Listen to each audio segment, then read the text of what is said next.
Shaykh Uthman ibn Farooq has dedicated his career not only to dawah, but also to reforming Islam. And those two tasks are related. If you present a westernized version of Islam to Americans, they're much more likely to accept Islam. But Shaykh Uthman's westernized revisions are upsetting to more traditional Muslims and to various defenders of Islam, and they're calling him out for what they regard as compromise and deception. One interesting French defender of Islam has gone into quite a bit of detail exposing Shaykh Uthman's lies about jizya, but to understand his response, we'll have to recap a discussion I had with Shaykh Uthman about jizya. So, quick recap. When I asked Shaykh Uthman about his tweet claiming that jizya should be imposed on all non-Muslims, he volunteered to explain jizya to me. According to Shaykh Uthman, jizya is simply payment for services in an Islamic state. The Islamic state provides various services to non-Muslims, so non-Muslims pay a service fee called jizya. Shaykh Uthman repeatedly compared jizya to paying taxes in the U.S. The U.S. government provides services. We pay for those services through taxes.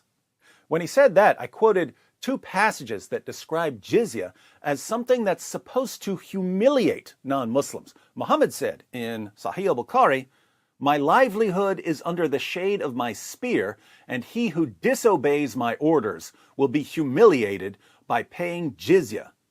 And in Ibn Kathir's commentary on Surah 929, we read, "Paying jizya is a sign of kufr and disgrace.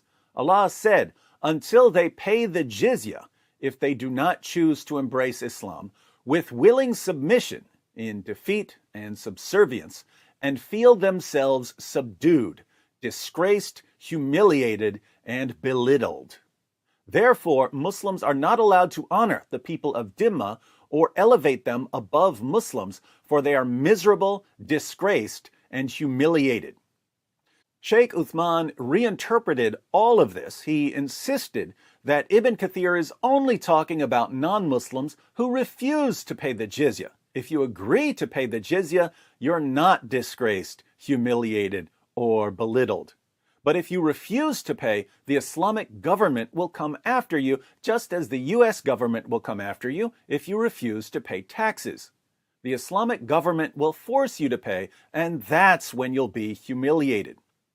I responded by pointing out that this can't possibly be what Ibn Kathir was saying, because Ibn Kathir goes on to say, "This is why the leader of the faithful, Umar bin al-Khattab, may Allah be pleased with him, demanded his well-known conditions be met by the Christians, these conditions that ensured their continued humiliation, degradation, and disgrace."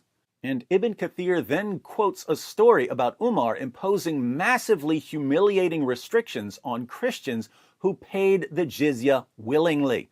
They weren't humiliated because they refused to pay. They were humiliated even after they agreed to pay. In response, Shaykh Uthman used the weak hadith defense. He said that story about Umar is a weak hadith. I then stated the obvious, namely that the soundness of the hadith is irrelevant because all we're trying to do is understand what Ibn Kathir is saying.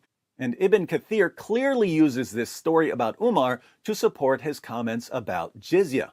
Ibn Kathir takes the story about Umar as fact. Again, read what he says. "This is why the leader of the faithful, Umar bin al-Khattab, may Allah be pleased with him, demanded his well-known conditions be met by the Christians, these conditions that ensured their continued humiliation, degradation, and disgrace." Ibn Kathir obviously isn't saying that Christians are only humiliated if they refuse to pay the jizya, because the story he quotes is about Christians being humiliated after they agreed to pay the jizya. Apart from that, I pointed out that Ibn Kathir's disgraced, humiliated, and belittled commentary is meant to explain Allah's words and feel themselves subdued in Surah 9, verse 29. I quoted the verse to Shaykh Uthman. Notice, Allah commands his followers to fight the people of the book, Jews and Christians, until they pay the jizya with willing submission and feel themselves subdued. You pay the jizya with willing submission and you feel yourself subdued. It doesn't say you pay the jizya with willing submission, but if you refuse, then you'll be subdued. Feeling yourself subdued is simply part of paying jizya. And what does it mean to feel yourself subdued? Disgraced, humiliated, and belittled.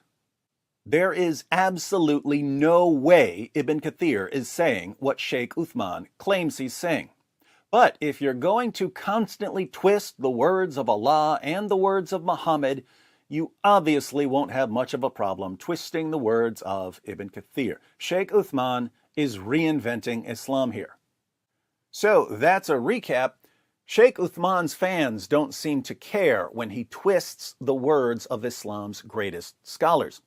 But other Muslims and non-Muslims have a problem with this. They don't like it when people like Shaykh Uthman misrepresent the words of Allah or the words of Muhammad or the words of Muslim scholars. A French self-described defender of Islam named Basile, who seems to be fairly popular, blasted Shaykh Uthman for pretending that jizya is simply payment for services and not also about humiliating the unbelievers. Basile is an interesting fellow. He's a guy who hates the West and believes that the West is conquering the world and that Islam is the only thing that can keep the West from conquering the world. But he believes that Islam is being infiltrated by Western values, which will take away its power to oppose the West. So he really doesn't like people like Shaykh Uthman corrupting and westernizing Islam from within. Basile writes, Uthman ibn Farooq fooling Muslims again. Will this dude ever stop? David quotes a text from Ibn Kathir, Rules on Dhimmi by Umar. This kind of rules are well known, but Uthman acts like these rules were not implemented under Islamic law. He explains, and he's right, that Ibn Kathir is not implementing fiqh. One must go to books of fiqh. All right, but what book of fiqh? If I quote a book, he will say, no, not that one. So what book? What is the reliable book for His Majesty Uthman ibn Farooq? And problem is here is the problem for Uthman ibn Farooq. He quoted right before a reliable book of fiqh, Zad al-Mustaqni. Now we have a reliable book. He says one has to look at his videos. Well, no. Let's go to the book directly so we are sure this dude won't try to fool people again. We find in Zad al-Mustaqni about the same rules that are in the text that Uthman rejected. The issue here is that Uthman acts like these rules were not implemented because the narration in Ibn Kathir is weak. And so his followers, the Muslims, are fooled. And Basile gives some examples from Zad al-Mustaqni of non-Muslims being humiliated by paying jizya. Almost everything that David said is implemented, and even in the reliable book that Uthman mentioned 10 minutes before. The Muslims are fooled because Uthman acts like it was not implemented. He fools Muslims. But why? Why doing such a vile thing? And why so constantly? Basile gives some more examples of non-Muslims being humiliated by paying jizya. He continues, Oh, what happened, Uthman? You don't know what is written in your books? You keep throwing Ibn Kathir and scholars under the bus to please the Islamophobes or the FBI? He says he has been called by the FBI.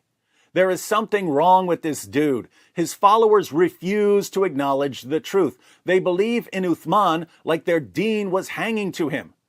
I must admit that Uthman is very good at giving the impression that he is learned and truthful and that he demolishes David. But all that is just appearances. Islam will not drop if Uthman ibn Farooq drops. Islam will not drop if David says the truth sometimes. Islam won't drop if the dhimmis are humiliated or the murtad killed or I don't know. It's only in your heads. You have to make your minds clear and stop trying to please the kuffar. This keeps happening over and over and over. Shaykh Uthman will say absolutely anything to escape an objection or criticism. His followers love it. They love it even if he completely distorts the Quran and the Hadith and the Tafsir. Other Muslims don't like it, but they seem to be in the minority. Non-Muslims don't like it either. So I raise an objection. I quote a Muslim source. Shaykh Uthman lies in order to escape the objection.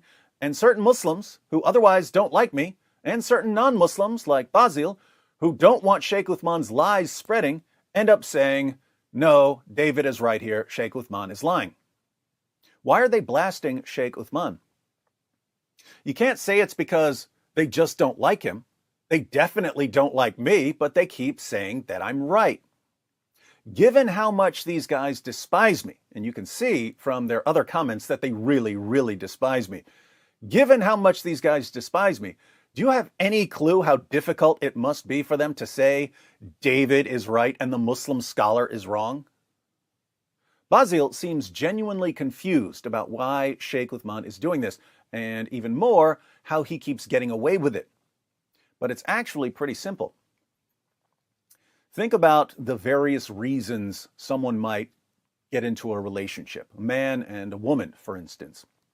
A man might get into a relationship with a woman because of love, or because of physical attraction, or because of intellectual attraction, or because of common interests, or for financial reasons, or for all kinds of other reasons and combinations of reasons.